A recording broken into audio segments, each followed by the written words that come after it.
Hi and welcome back to another PixelK video. It's time for another round of developer answers for the latest community Q&A. Like in the previous Q&As, future players could ask the devs all kind of questions about the upcoming survival crafting game Nightingale in the official Discord. From questions about building and characters to anything else around the development. Let's see what details the devs have revealed this time. Will there be a range of furniture? The question was asked since a lot of the placeables that could be seen in trailers so far seem very functional and not necessarily decorative. Will there be things like shelves, plants, pottery and such? The short answer is that there will be an assortment of basic items such as chairs, tables, beds and such, but most will be linked to gameplay functionality. Items intended purely for decoration are something the devs are interested in, though it's not a priority for the team right now. As a channel who's done a lot of showcases and decoration projects in, for instance, Conan Exiles, this is disappointing to hear. We can only hope and presume that they will get priority once the game is out in early access. Will dropped items appear as a bag or the actual item on the ground? A special question, and the answer confirmed that we can expect something similar to Valheim and Småland. As in items won't drop as bags, they will each drop as an object that's easily identifiable. Will Nightingale have an Arachnophobia mode? The team confirmed that unlike Småland, they have yet to decide what they will do and when we can expect an update in relation to an Arachnophobia mode. They did confirm that they have heard this feedback plenty of times, so it is being discussed internally. In regards to character customization, how deep is it? The player asking the question wondered if character customization will be quite deep, like for instance in Monster Hunter or Final Fantasy XIV, or if it might be more simplified like in for instance Sea of Thieves. The answer is that they expect Nightingale to offer something in between the most extensive and the most basic options. Quoting, not as customizable as The Sims, but also not only prefabricated presets. It also sounded like we can expect a preview of the character creation rather soon. Will there be unique or named items that can be found or crafted? Yes, there will be unique variations of some tools and weapons, but from what we can understand quite limited, at least initially.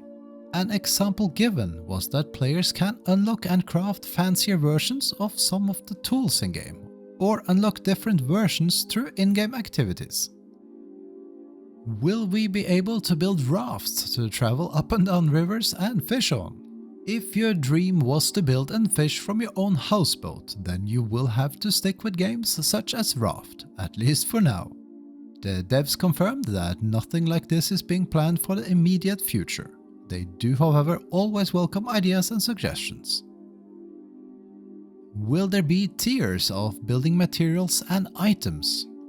Yes, there will be different tiers of materials for building sets. As expected, later tiers will be stronger, require better materials, and they also mentioned that sets will offer some visual variety based on the resources used to craft them. No answer was given in relation to tiers for items like tools and weapons. Will there be gardening? They have apparently been prototyping a system in relation to gardening, like getting seeds to plant and harvest. That said, they have not yet decided if it's a feature that will make it into the game, so we'll have to await news on that. Will Nightingale be using features from Unreal Engine 5.2? The team confirmed that they are currently working with Unreal Engine 5.1 exclusively, though they are most certainly excited about what 5.2 has to offer. Will there be dark, ominous realms or zones planned for future development? We know from existing information that they got a ton of plans for realms of all sorts. So the fact that they answered this question by confirming that something dark and ominous was not outside the scope of things they might add or might even be working on already did not come as a surprise. Will we be able to label storage containers? A typical nightmare for any self-respecting hoarder, one we have experienced firsthand plenty of times, and it seems also feedback they have received during playtests. Sadly, it's still something they are discussing internally, and in light of current development timelines, we'll have to wait for an update as to what, if and when this might make it into the game. Will there be a transmog or similar system? Being able to copy the look of one item over to an item with the stats you want to use can be a really great feature in any game.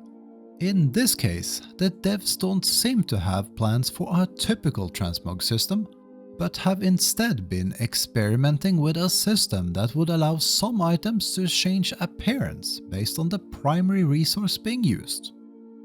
An example would be that crafting a gun using iron ore would make it silver looking, while by using gold ore it would appear golden. They also confirmed to have been testing a gear-based dyeing system, but that both this as well as the crafting example are experimental features that are not guaranteed to make it into the game. And this was the last question that was answered in this Q&A round. If you enjoy our content, please give it a like and share your thoughts in the comments. Keep in mind that Nightingale's early access launch is still due first half of this year, though as per our last development update video, we believe it's not unlikely that there could be a smaller delay before the game finally goes live.